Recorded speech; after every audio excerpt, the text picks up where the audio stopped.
Imagine having the truck loaded up and then having the mover hold the entire contents of your house hostage while demanding thousands of dollars more than you agreed to pay. Well, Paige Davis, host of TLC's Trading Spaces, has concrete advice on how to avoid moving company scams that may surprise you. Good morning, Paige.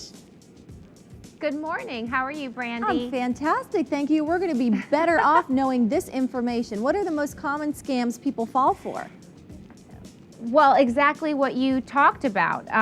You know, people think the only thing they have to worry about when they're moving is a broken vase or, or something getting damaged. But that's just human error, and that's par for the course when you're going to be moving, especially cross country.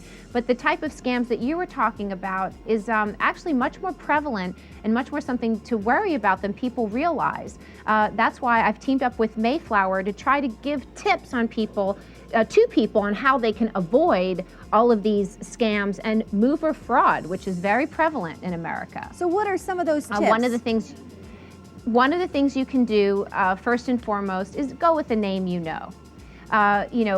There are companies that we've all heard about. Mayflower's been in business since 1927. So pick a company that's in your area that is, has been in business for at least 10 years. A name you know, a brand you know, and get, referrals and word of mouth from friends. I mean, that's the best way to do it. Who did you use? And if they had a good experience, then chances are you're going to have a good experience too. Mm-hmm.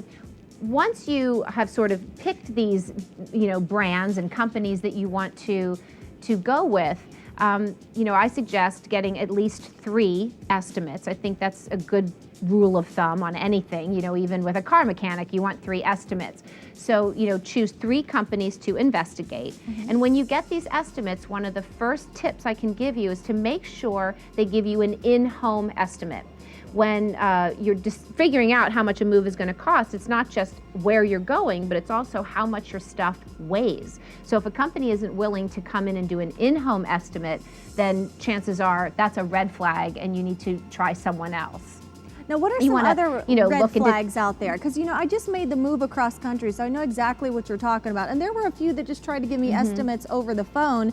And then, other people would come in and it would be way off. I mean, totally different ends of the spectrum with the amounts that they had given me. Right. Well, first of all, you need to get an estimate in writing.